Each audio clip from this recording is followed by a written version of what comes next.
From attic to basement, we're here for you. It's quality service in all we do. Call Taylor. 500 help. That's right. Taylor Heating and Plumbing. Taylor 500 Help. They are 24 hours, which is very important. If your furnace goes out at 8 o'clock at night, who are you going to call? Taylor 500 Help, of course. Taylor is open, servicing their clients, whatever you need: air conditioning, heating, plumbing, home energy. You have furnace issues, of course, water heater problems. You don't want to take a cold shower when we have, below zero temperatures. You don't want to do that. So call Taylor at 500 Help. Open 24 hours. They will help you. They also have comprehensive maintenance plans for any of your energy needs. And they've been doing this for a long time. So call Taylor 500 Help and they will set you up with a brand new water heater from Bradford White Water Heaters. They will also service your furnace. Make sure they're your go-to whenever it comes to a heating or plumbing issue. That's Taylor Heating and Plumbing, Taylor 500 Help. Precision Lawn and Garden, 195 North Avenue in Webster, providing Rochester and surrounding areas professional sales, service, and parts since 1969. Boy, did you need a snowblower yesterday, right? Or overnight or this morning to dig yourself out if you didn't have one. And from what I can see, people have been waiting a long time for their plow services to show up. So maybe you just do yourself a favor, go up and see Justin and Kimberly at Precision Lawn and Garden and get you one of those big daddy of all snowblowers. They have small ones. They have medium-sized ones. They've got on sale models. Precision Lawn and Garden carries a complete line of Snowway and West End plows that for snow removal, all their equipment, all their accessories. Check them out. Precision Lawn and Garden, 195 North Avenue in Webster. And from what I can see on social media, a lot of people's plow service didn't show up. But you know what? Express Sealers, they do more than seal driveways. You need a snow removal service? Brian at Express Sealers, 645-2010. You call him, you say, hey, listen, I heard you on Kimberly's Revolution. He'll come out and make sure that you're taken care of. Express Sealers on the east side. They do Irondequoit, Ontario, Williamson, Penfield, Pittsford. You know I'm talking about east side. Express Sealers, 645-2010. Please support our advertisers. They support us here at the We the People Podcast Network.com and Kimberly's Revolution.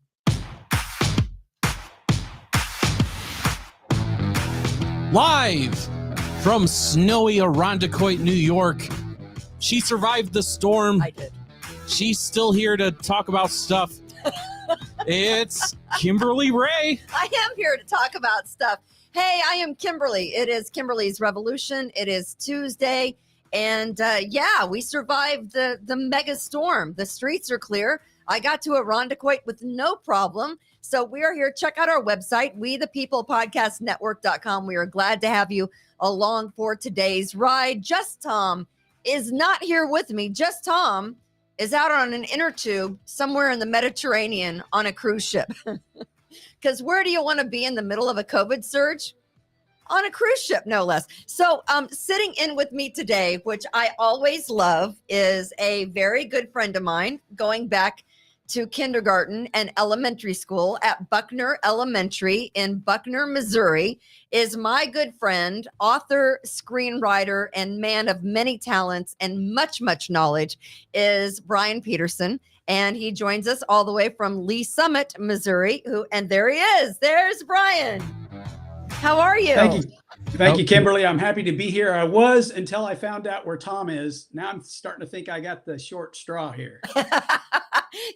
No, you're here with me. This is the fun. This is the fun gig. Who wants to be stuck on a cruise ship where it's 85 degrees? No. No one. So Brian Peterson, of course, is a guy that I've known for a very long time, went to church with, did all kinds of activity, basically grew up together. And he has written several books, with the latest, Paper Doll, of course, which is all about World War II, his family, his uncles, his grandfather. They were brothers, the Great Depression. This is an excellent read. It's available, I do believe, on Amazon, if I'm correct. Yes. Barnes and Noble only for that one. Although Barnes and I'm going to Noble? make that change pretty soon. It needs to be on elsewhere. Okay, very good. Thanks for the book plug, but I got to say I was never Miss Buckner like you, so yeah. I didn't measure up. They didn't give you a crown for writing this book? No. What the hell? No crown for writing a book. Well, that's okay. And of course, if you want to reach out to Brian, you can do so at I do written by BWP at Gmail. You're also Yes, on Twitter as well at written by BWP Brian William Peterson, correct? correct. All And my right, very good. website written by bwp.com. All right, very good. And working on any books right now? I'm working on a sci-fi. I'm probably 75% of the way through. It's going to be a trilogy. It'll be my first series at all. And I hope to have it out later this year. I see your shirt that you have on. I'm with That's you. what we're doing. I'm That's ready. Yes. Revenge against the Bills. Yeah, right? Yeah, so that's what we have. This weekend, it is the epic playoff game. There we go. Kansas City and the Buffalo Bills in Kansas City. It is going to be a great, great football game. And all three teams remaining in the AFC beat us earlier this year. So we got a little bit of a tough road to hoe. That's that's okay. I'm feeling good about the Chiefs. It's hard to go into the house of Arrowhead and come away with a win. Oh, So loudest stadium. I was there the day they set the record, the night they set the record against the Patriots. were you? Oh, Okay. So we're cutting out a little bit. Do you know if that's hopefully that's an issue that's going to clear up very quickly. Do we have you? No, he's frozen up. I don't know. Can we possibly reconnect? I'm back again. Oh, you're back again. Okay. Last thing I said it was 142.2 decibels. I was there that night and it hurt my ears. I know, right? Very, very loud. So yeah, we have a lot of things we're going to get to today. The name of the show is It's Not That Complicated. I think people make things very complicated. Human beings, it's their nature. I mean, you don't really find things that are that complicated in the animal kingdom, right? It's pretty cut and dry. It's pretty black and white in the animal kingdom. And I will give you two examples of that before we really get into the hard stuff. So I saw on, I think it was in Florida, and one of the news stories this morning that I came across, Brian, was this story out of Florida where this woman is in her housing tract and she's walking her dog in her yard and she's confronted by a mama bear that has 3 cubs. And her comment was, the bear was trespassing on my property. Now, the first thing I thought was, lady, that bear doesn't care about your property or trespassing, right? I mean, it's really not that complicated. But what they ended up doing, because we have invaded, an animal's domain, they ended up putting the mama bear down, and the 3 baby cubs, I guess, were old enough to fend for themselves, according to the Florida Fish, Game and Wildlife. Yeah, anytime you have these people living where animals, have dominated, it's always a struggle. You don't want to see people get eaten. That would be a bad thing. But then Right. again, you hate when they put the animal down too. I mean, Yeah. I It lived, depends when on I what lived, person. yeah, well, that's a good point. Well, when I lived in Southern California for a bunch of years, people were afraid of coyotes. Coyotes aren't going to bother you. You just, yell, make some noise. Do that. Clap your hands, and then we are having internet issues, I think, to a little bit, because I don't know, maybe if we could reconnect, or is it an issue on our end? I'm not real sure, but I thought that was something interesting. Is it's not really that complicated, and then of course I think what we're doing now is reconnecting. Austin, is that what we're doing? Yeah, I live out in the country, and you just never know. I need Elon Musk's satellites here pretty soon or something. There you go. And also the other thing that's not that complicated is, and maybe someone can tell me what this bird is. I'm not real sure. So yesterday during the big snowstorm, we probably got about 17 inches of snow, 17, 18 inches of snow where I live in North Greece. And during the middle of the snowstorm, it's not that great of a video, but you can kind of, I put it on my Facebook page, but this is really cut and dry. It is nature. It's not that complicated. It's a bird doing what a big bird of prey does. And let's roll that video. So this was yesterday morning. You see that? I think it is a Northern Harrier. I think you're which probably is- right. Right. Yeah. Did you look it up? You Yeah, I did. And plus I was able to zoom in on my phone. Because Yeah. I didn't, when I first saw the video, I couldn't see its beak, and I thought it had a flat face like an owl. It does kind of And look by the like an way, owl.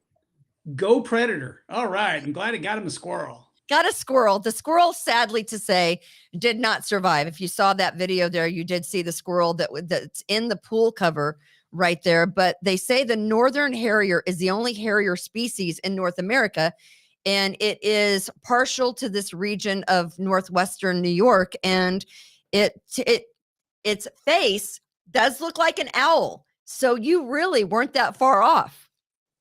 And it's also partial to squirrels, apparently. Like squirrels, Get exactly. rid of those bushy-tailed rats. It's not that complicated. Mama bear in Florida is going to take care of her 3 cubs, and she doesn't care Right. about any kind of trespassing issues. I thought that comment just killed me. And then you know what? The harrier hawk doesn't care about the squirrel. It's going to eat the squirrel to survive, and that's kind of what it does. Humans are the ones that complicate everything. And for an example, do you watch Jeopardy? I like the show. I don't usually take the time to. I consider myself very smart, Brian. I mean, you were always very smart in school. If I can get Final Jeopardy 3 nights out of the 5, I think I'm at like genius level. That's good. That is good. Right? But I don't know if you know where I'm going with this. Amy Schneider has won 34 consecutive games on Jeopardy, and she is and I quote unquote, the first woman to win over $1 million. But if you were like me, the first night I saw Amy Schneider, I said, that's no woman. I mean, she is a trans. She has gone from being a male to a female. Clear up until about late 2016, 2017, Amy Schneider was a man. And so I think that it's really a disservice to, be touting this whole thing of the first woman to win over $1 million, because it's unfair and it's a lie. It's a lie. And she may have been, medicated and mutilated, but there are still thousands of different genetic differences. Right. And a lot of those genetic differences are minor, but they're still different. And And her brain's still wired differently. She thinks differently, acts differently. Just walk into a department store and you'll know right away, man or woman. Right. I mean, you can. And my mother, who, by the way, just turned 88, didn't. And she says, "What are you saying? It's not a woman." I said, "Mom, it's a man wearing pearls and a pink sweater. That is not that." And that generation, they don't really pick up on those things. Kind of like Right. you do. Right. I mean, I don't know about your mom, but probably that was not the first thing that occurred to my mother as she's watching Jeopardy. She just thinks, well, if they're calling her a woman, she must be a woman. But I just hate when they say the first woman to win over $1 million on Jeopardy, when it's really not true. I mean, I would love it for it to be a woman, but she wasn't a woman until the last 2 years when, she made her transition into a woman. She was a man for about 45 years of her life.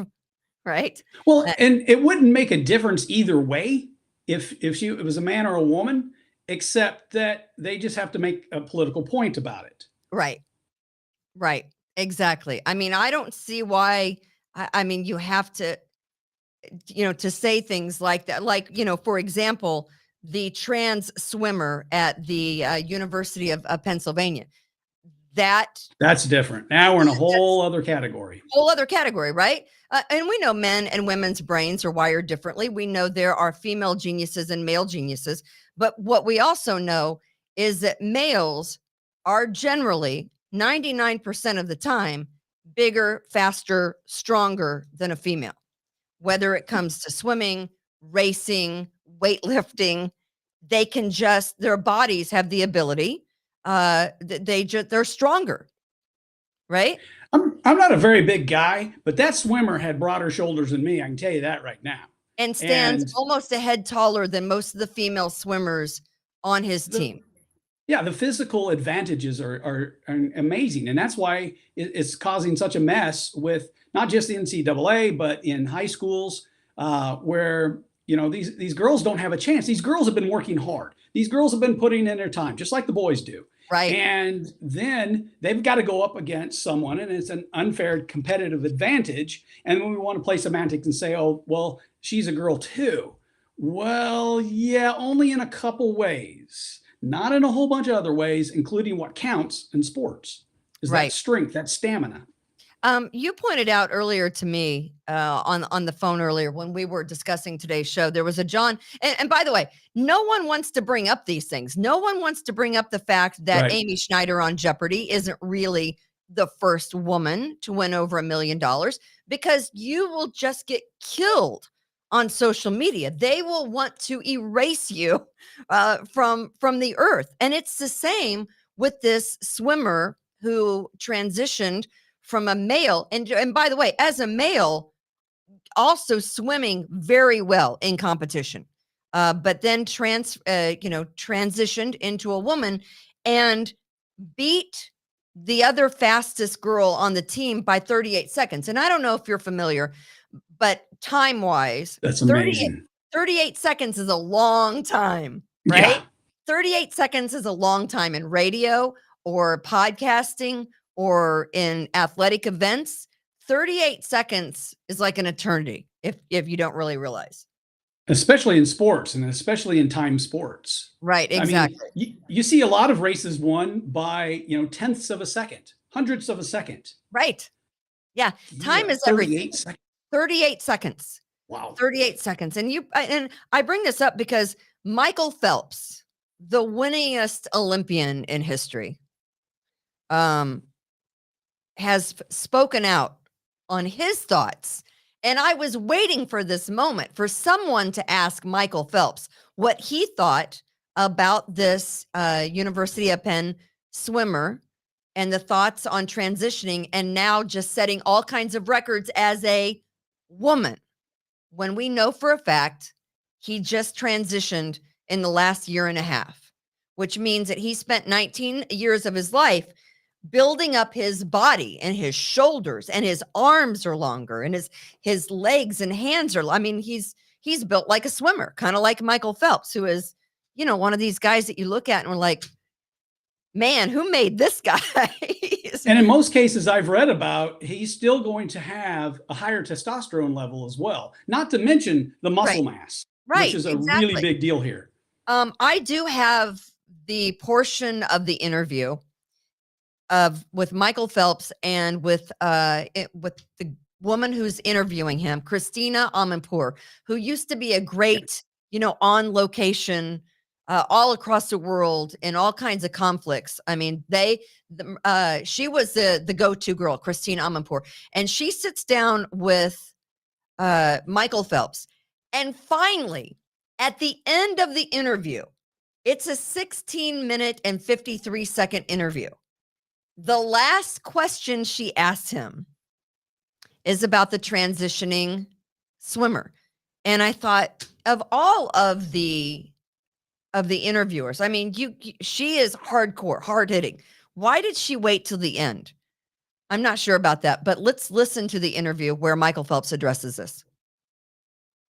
There is, as you know, a certain amount of controversy around the University of Pennsylvania college swimmer by the name of Leah Thomas. And there are some people who are questioning her, I'm not sure what the right word is, her right to swim on a woman's team. She's transgender. What do you make of that? And she's obviously doing exceptionally well. She also has been taking testosterone suppressants, but nonetheless does much better, according to the records, than her female contestants. What do you make of this particular situation? I mean, look, like I'll say, I can talk from a standpoint of doping. I don't think I've competed in a clean field in my entire career. So, I think this leads back to the organizing committees again, because it has to be a level playing field. I think that's something that we all need, because like that's what sports are. And for me, I don't know where this is going to go. I don't know what's going to happen. I believe that we all should feel comfortable with who we are in our own skin. But I think sports should all be played at an even playing field. I don't know what that looks like in the future, but it's hard. It's a really, honestly, I don't know It's what to say. complicated. No, It's very complicated. it's really not. And this is my sport. This has been my sport my whole entire career. And I honestly, the one thing I would love is everybody to be able to compete on an even playing field. That's all I can say. Michael Phelps, thank you so much. There you indeed go. for So joining us. that's the crux of it. And my It's thought complicated. is it? Well, my first reaction when I heard that interview was, "Oh, come on!" About it's complicated. Then I started thinking, okay, let's put it in perspective. He's an athlete. I don't look to him for wisdom. I don't look to him for political insight. I can live with it's complicated. That's okay with me. Sure. At least I'll give him credit. At least he said there should be a level playing field, and that the only way to get a level playing field is not to put a person who was born a man in competing against women.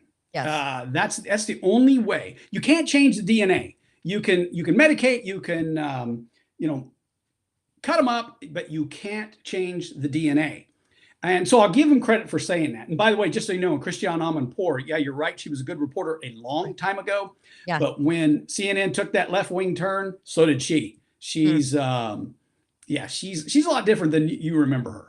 Yeah, she used to be the thing. I mean, she would do some hard hitting stories 80s. in some of the most dangerous places in the world. Yes. And I don't know what happened. And so this swimmer's name is Leah Thomas. Yeah. Oh, I thought that was Marty McFly's mother, and I guess Leah Thompson. Back to the Future. I think I- Leah Thompson. Yeah, exactly. Close. But you had made a comment to me about a Johns Hopkins study that no one ever really talked about as it. Yeah, I pertains to didn't this read the story. study. I read. I try to read studies when I have the opportunity, but I read a summary of it, and this was about 4 or 5 years ago. And what it talked about, and this is Johns Hopkins. I mean, this is a big deal place. Right. And what they pointed out Smart was people that there. Really smart people. yes, really, and they're scientific minded. That this what they call gender dystopia is really a mental disorder, and we should be treating it as such. Mhm. But instead, we're medicating and mutilating, and we're basically helping people who have mental problems to follow that path and maintaining their mental problems. Can you imagine if somebody goes into a psychiatrist and he's psychopathic, and he has dreams of murdering people? He's working. Oh, okay. Well, here, let me help you. Here's a really cool kind of knife. No, we don't do that. But we do this with people who have so-called gender dystopia.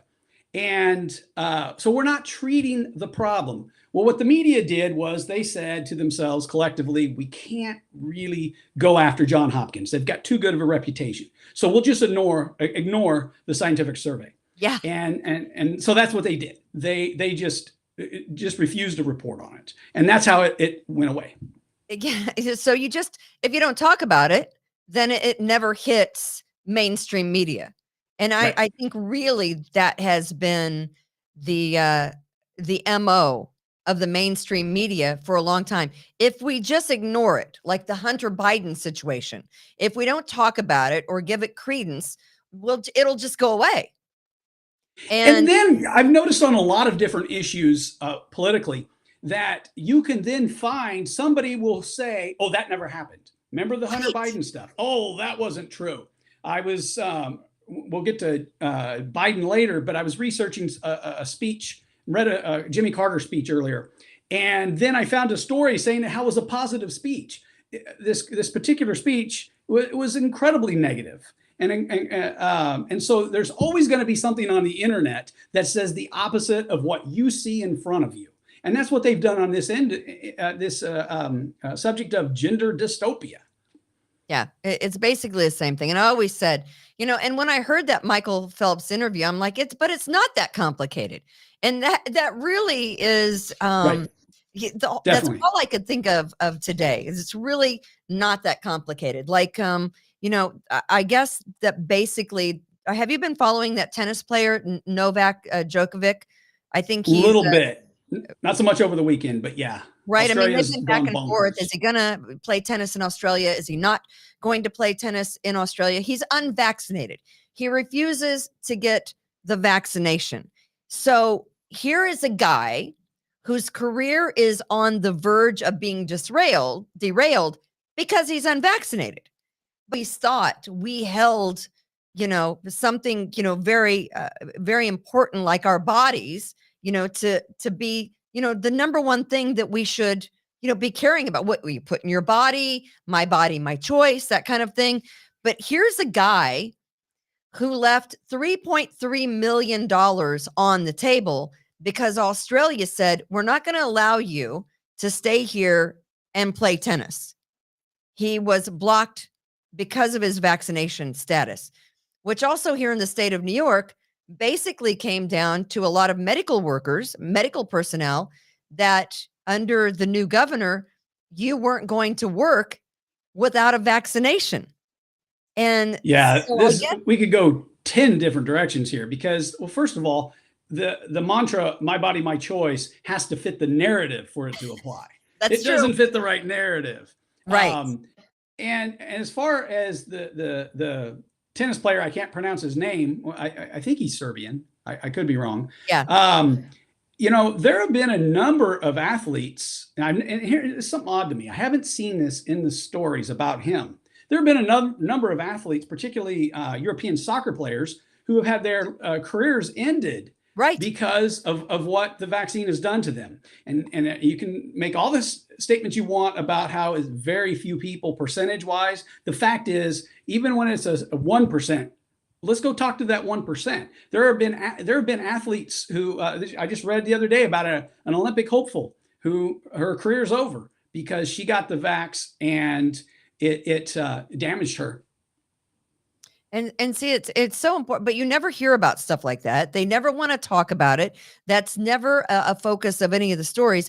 But here's a guy who I don't believe he's going to be able to play in the French Open because that country just passed a new law that requires proof of vaccination for anyone at venues like sporting arenas and restaurants, and of course the UK and here in the US, which are hosting the two final majors of the year, also have tough restrictions on the unvaccinated. So you look at this and you say, so we're taking the unvaccinated's way of making a living away from them because they don't want to put something in their body that should be their choice.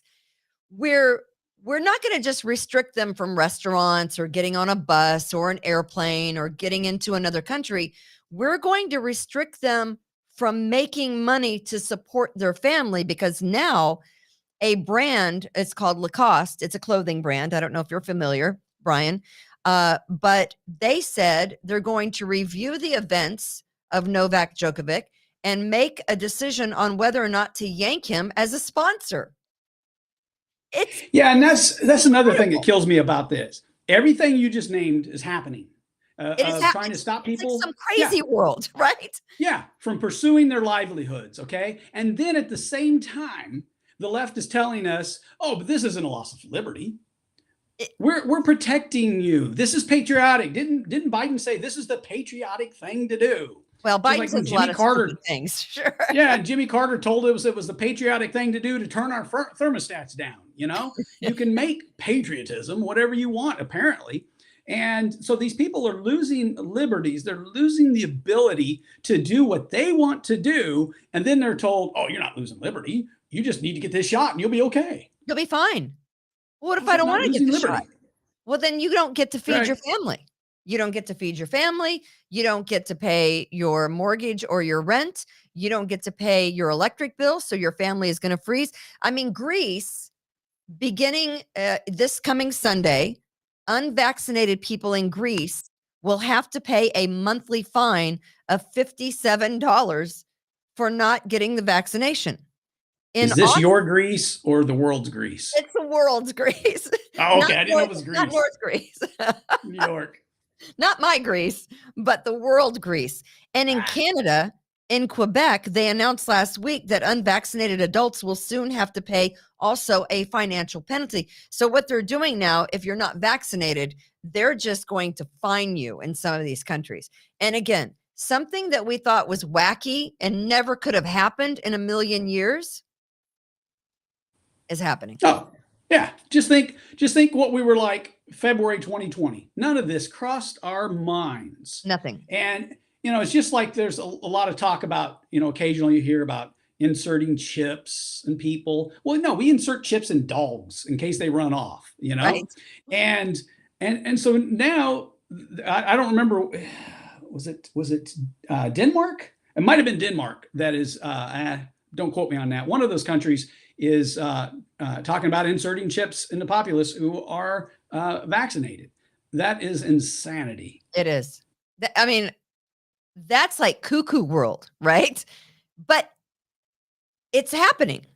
It's also segregation. Yeah, it is. And look how we're trying to segregate people. When, we dealt with segregation in this country based on race, and we put a stop to it.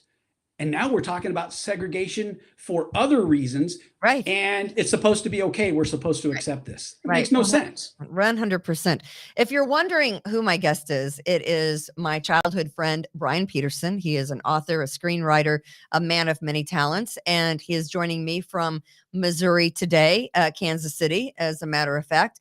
We grew up together, went to Buckner Elementary together, and he is with us. You want to check out his book. It's called Paper Dolls. You can find it at Barnes and Noble. It is an excellent book. I read through it in about a couple of days this summer, sitting by the pool, and it's a great quick read, especially if you're snowed in. What a great little book to get and read about one family's struggle during, well, I call it the greatest generation. And I really love the characters in the book seem so real, but you write them real because they are real, and you do such a great job. Yeah, thank you. I read over 300 letters between family members. And so it's written as a novel, not as a history book. And then my other 3 books are fiction. If you go to my website, writtenbybwp.com, you'll find the sci-fi and 2 psychological thrillers. So yes, that's my passion. And then with politically, I haven't been involved politically for a while, but I used to write for a mid-sized newspaper in Southern California, and wrote for an internet site for a while, was involved with campaigns, was campaign strategy, and been really involved as far as the political end for a lot of years. I just got a little bit tired of it and focused on my writing. And now here you are with me, being all political. Right, I know. Our Buckner Elementary teachers would have been so proud of us. So we are glad that you're listening to Kimberly's Revolution and shocked on the We the People Podcast Network.com. Please support our advertisers, Taylor 500 Help. That's Taylor Heating and Plumbing, Precision Lawn and Garden. If you need a snowblower, they are the guys that can help you out. They have on sale models. They have new models at Precision Lawn and Garden. And of course, if you have a plow service that you haven't seen hide nor hair of since you paid them that check, call Express Sealers at 645-2010. Besides sealing driveways, Brian at Express Sealers also does business and residential plowing. So here in upstate New York, Brian, we need the plow service. I do not. Our guys came 3 times yesterday and then another time this morning just to clear off with the town of Greece, because the town of Greece comes through and clears the sidewalks. And then about 5-7 inches went back into my driveway. Well, I need to sell more books in New York because you folks sound like you have a better chance of being snowbound than we do. No, we were out driving in it yesterday. The roads were clear. They have the uncanny ability. Be that way here. They get out. The one thing I will say about Rochester and Buffalo is that they get the roads clean there are generally not any school closings because of snow like this, because they have the ability to clean off the roads. They have all the equipment, and they have the ability to do so. So, but Yeah. anyway, one thing I wanted to talk to you about too, and we grew up basically in the 70s. We're 70s kids, right? We were born in the 60s. We did 70s and 80s. Yeah. Because 70s we and 80s. graduated. By the way, you never mentioned Fort Osage High School, our alma mater. Do you, Fort yeah, Osage Albert Union. Pujols. Albert Pujols graduated from Fort Osage. Yes, Yeah. So class of 84. So we're kind of in the middle. a little bit, We're kind of 70s kids, kind of 80s kids. kind of a mixture. Yeah.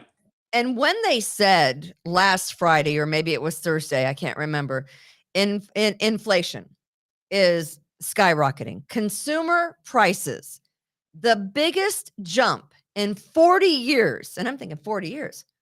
Holy crap. That's like 1982, right? And you see on there all I the mean, we're old. changes, right, in the prices. And all I could think of was, I remember in 1978, the year my mom and dad bought that house, the A-frame that's on the hill on BB Highway going out of Buckner towards Grain Valley. And my dad was crazy about this because he didn't want to buy the house because the interest rate at the time was like 13.8% on this house that they were getting financed through the bank. And he was out of his mind about it.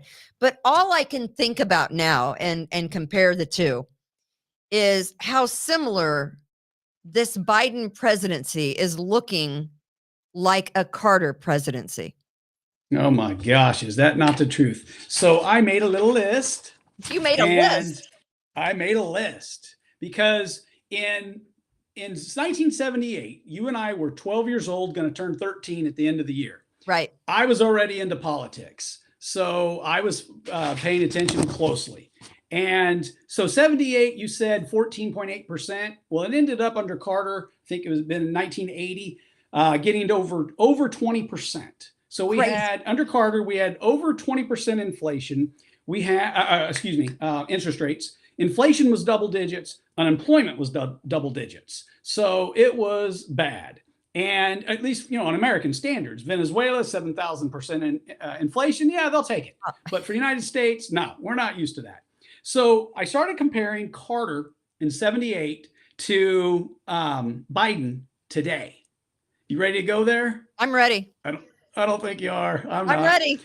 Okay, so he was weak to the rest of the world. The way he presented himself in our foreign policy, very weak. Biden, think Afghanistan, think with Ukraine, what's about to happen there. It's about to get real bad. Listen, he's completely underestimated Putin, or as I call him, Pooty Poop. But we'll get to that in a second. Pooty Poop. I don't think I've ever said that word. Carter blamed the American people. He had a famous speech called the Malaise speech, where he lectured the people. Yeah. Basically, it was America's fault why energy prices were high. And then he went on, he focused on the negative. It was this lecturing speech. We need to turn our thermostats down. And it also showed that he had no understanding of what was going on. Completely. And then what do we got with Biden? Yeah. Yes. Biden, what's he do? He lectures the American people. He calls us racist. We're the problem, which, yeah, I agree. We have people in our society who are part of the problem, but that doesn't mean every average middle American is the problem here. Right. But they've got to lecture us. They've got to tell us what's wrong with us because they know better.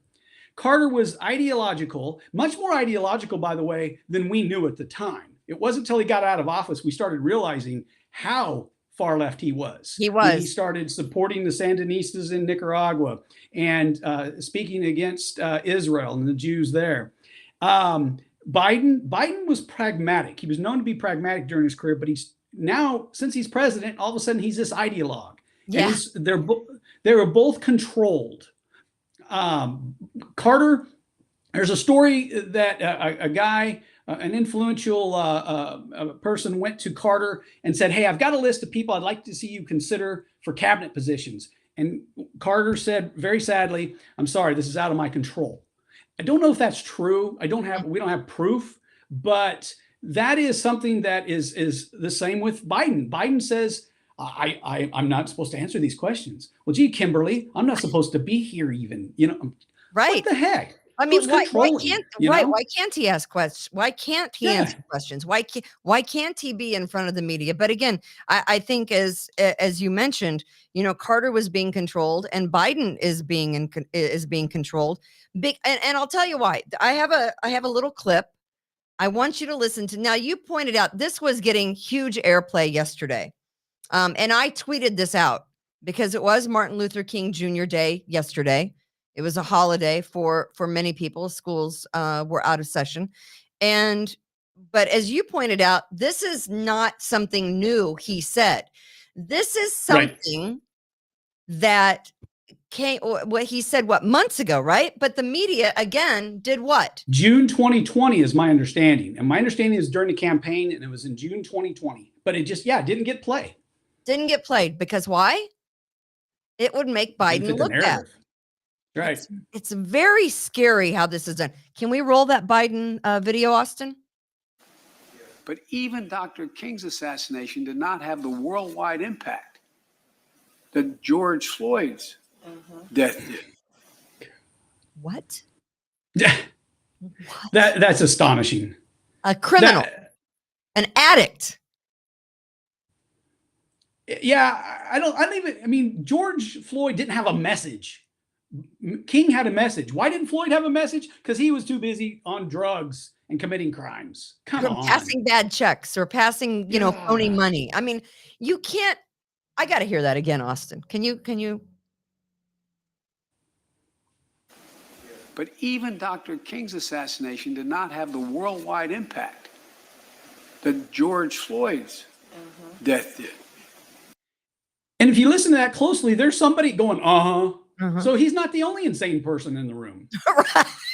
Right. I look at that and I think, if that were any other politician, everyone goes to Trump. If that had been Trump, but any other politician, the governor in Florida, DeSantis, any other politician anywhere, the governor of Missouri, if any other politician had said that, it would be on a continuous non-stop loop. It would be on, it would be Absolutely. the number one story on all the major networks. Right? Oh, absolutely. And I want to say this about control. I'm not a conspiracy guy at all, but when you have a president of the United States who constantly says, I'm going to get in trouble if I talk to you, I'm going to get in trouble if I answer this, I'm probably not supposed to be talking to you. What the heck? Who is making decisions? Right. That's the insane thing about this. With Carter, we knew he was inept. We accepted that he was inept. That's why he was voted out. And there were a lot of people behind the scenes doing things for him, but that's true with all presidents. Reagan was a delegator. He had a lot of people doing things, but he was the ultimate decision maker. Right. I don't know how much control Carter had. It appeared at first not much. Later on, ineptitude is ineptitude. It all blurs together. So who knows? I don't know if it matters. But more Biden versus Carter. Carter, his image and his reality were not in sync. Like, for example, look at what a man of the people. He carries his own luggage to Marine One. Well, then we find out years later, that luggage was empty. Right. Secret Service had already put it on. And then, Biden has this image of being this nice guy, when if you've paid attention to politics long, he's a vicious person. And so they are protected by the press. But here's the next thing. The press turned on Carter. Okay. It was about 1979. All right. So Carter bribed them with the Department of Education. Now, it had been in the works for a while. Okay. But in fact, for a while, I don't know if you remember this, they were talking about naming it the Department of Public Education until people caught on that the initials would be dope. And so they held off on that. And I'm really concerned, what's Biden going to do to get the press back on his side? He's already tried Build Back Better. He's already trying with the taking over, unconstitutionally taking over voting through the federal government. What's he going to do? I don't know what he can do. I mean, he's got an attorney general that basically calls parents of students that are currently in Yes. school domestic terrorists. I don't know how much more you could foobar a situation than he has up to this point. And I tweeted out right before we came on the show. So it's been about 45 minutes ago from BNO News. The White House says it believes the situation has reached a point where Russia will launch an attack on the Ukraine at any time. So an attack is imminent because the president has, not really taken the Russian situation, I think, either seriously, or he's not been able to, or Putin just doesn't care. But I think they have considerably underestimated Putin and the Russians. And as I mentioned to you, I really think it's a situation of where, and if you know your history and you know the history with Great Britain and Germany, they had a prime minister called Neville Chamberlain who Peace completely, in our time. right? Completely underestimated Hitler. And look what almost happened. He stood before the cameras and he held up the agreement with Hitler and he said, "We have peace in our time." Yeah. And all it did was embolden Hitler and make him say, okay, the British are weak. And so, yeah, has Biden's people underestimated Putin? Sure. Yeah. But look at this from the other perspective. Putin understands Biden and what he's like. And one thing that we learned, that we should have learned under Reagan, is the Soviets were afraid of Reagan. The press said the only reason they rejoined Jimmy Carter's side of things is because of Reagan running against him. And in the 1980 campaign, it was Reagan's a cowboy. Reagan's going to get us into nuclear war. Reagan's going to end society. And the Russians started believing that, and they were afraid of him. And he dealt with them strongly. Well, Putin sees what Biden's like. He knows he's not going to deal with anything strongly. Look how he deals with the Chinese. And so when Trump came into office, he's going to get us into wars. No, he got us out of wars. Yes. And we didn't go to, other than bombing Syria with some precision attacks, we didn't enter a new war under Trump. The countries of the world respect or fear, depends on who they are, right, strength. Biden is not strength. He is Carter is not strong. Reagan, Trump, they had strong foreign policy. Say what you want about mean tweets. He had a strong foreign policy. But these leaders sniff.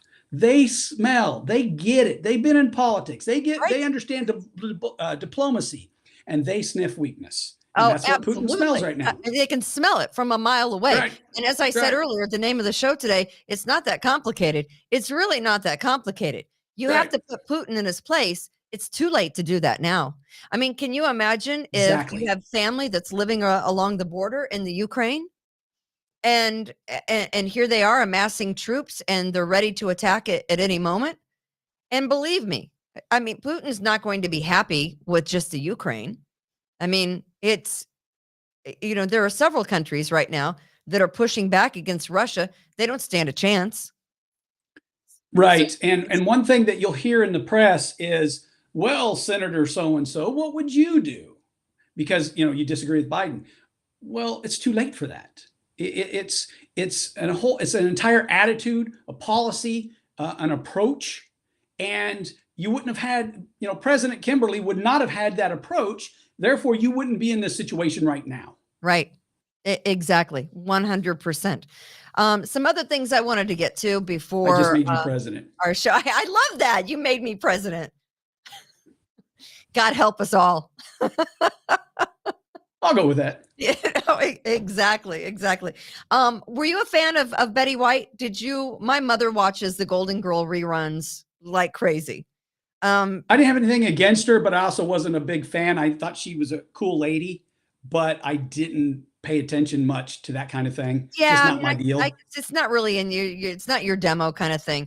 But Betty White, this was the last picture of her, according to her assistant, that was taken before she died. So the last picture, I mean, look at her, 99 years old. And quite personally, I do not want to live till I'm 99 years old. But look at her. She looks amazing.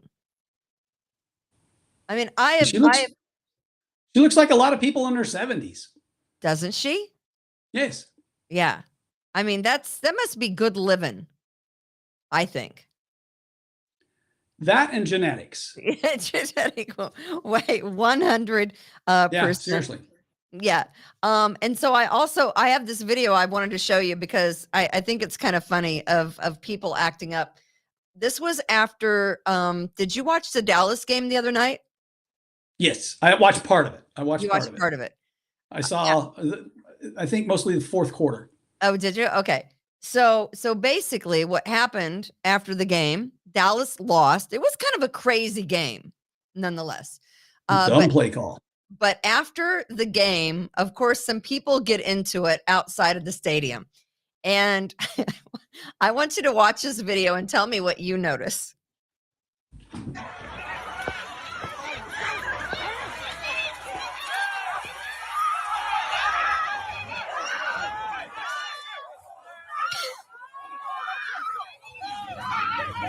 See him? You always got to have the big fat dude without a shirt on. I swear. Why doesn't he have a shirt on? Why? Why is his shirt off? Because he knew there was a camera somewhere. Okay, so the big melee, and it never fails. You watch Cops, right? It never fails. You always see the big fat guy with no shirt on somewhere. They're not my pants. I like that when there's drugs in their pants. They were not my pants. They're not my pants. I'm just wearing somebody else's pants. You know? That's exactly right. But I took a look at that video and I thought to myself that, and I'm sure that they were just lucky. That probably happens outside of every stadium after every game like that. There's always some kind of a ruckus. But I just laughed when I saw the guy with the big old belly. He's going to get involved, Brian. Yeah, that's something that we don't need to see, but it's inevitable. It's inevitable. Now, will you go to the game? Will you get tickets and go to the game, or will you and your wife watch at home?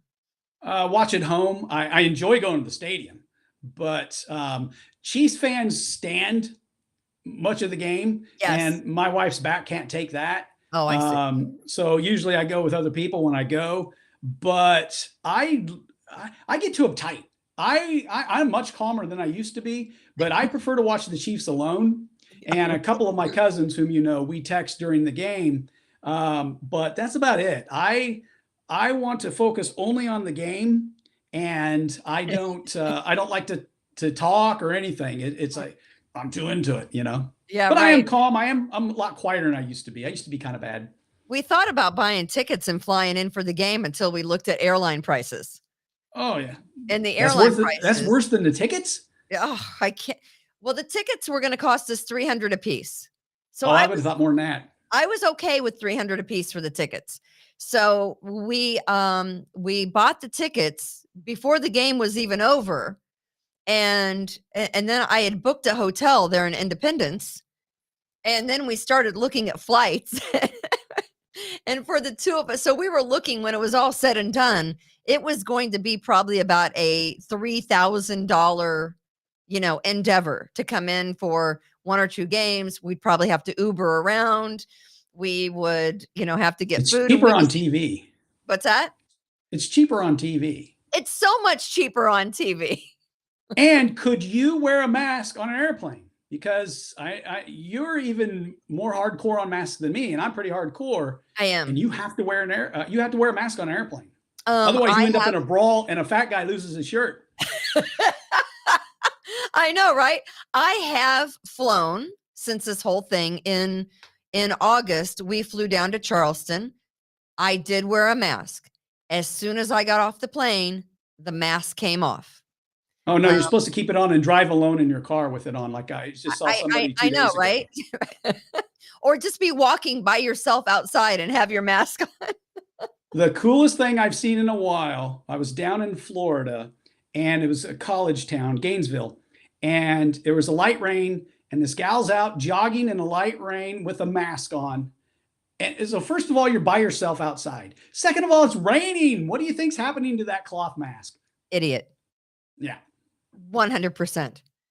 I mean, and you've had COVID. I tested negative for COVID, but my husband had it a year ago in December, right around Christmas.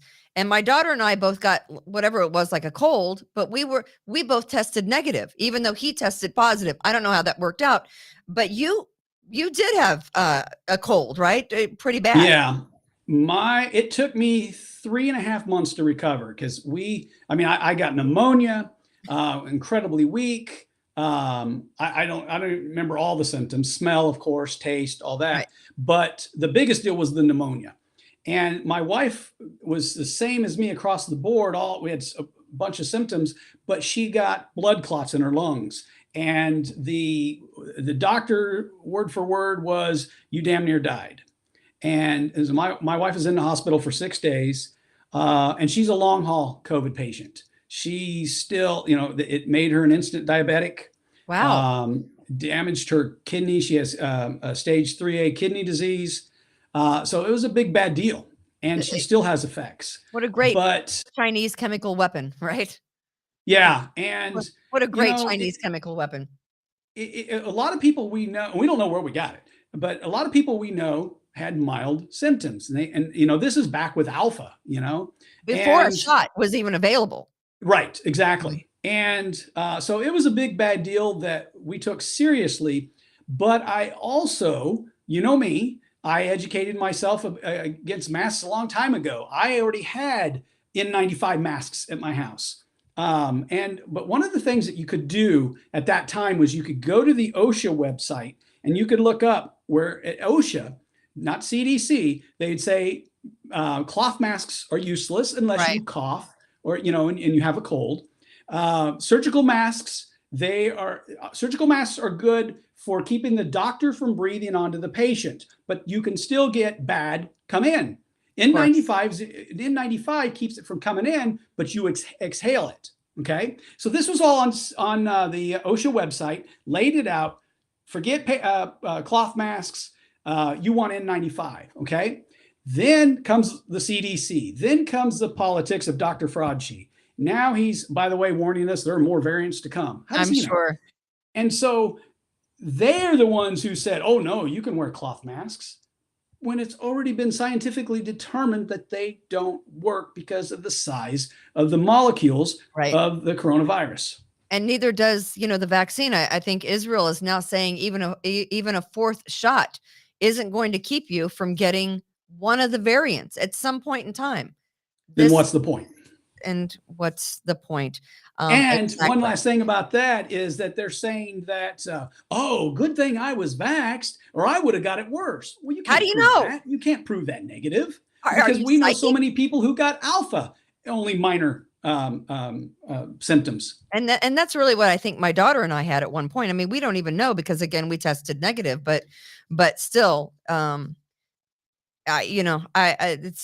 the greatest scam of this generation. I think probably of How this they handled century. it, yes. The greatest scam of this generation. The Wuhan virus is real, but the scam is how they responded to it. And if you read up on ivermectin in India and in Mexico, and when you read up on hydroxychloroquine, you find out we could have prevented hundreds of thousands of deaths. They didn't want to. And no one's going to get punished for this. No. Well, we've seen that here in the state of New York, where they decided last week that or maybe it was the week before, that there would be no charges for the nursing home debacle for our disgraced Governor Cuomo. So these guys, they squeak on out of any kind of trouble.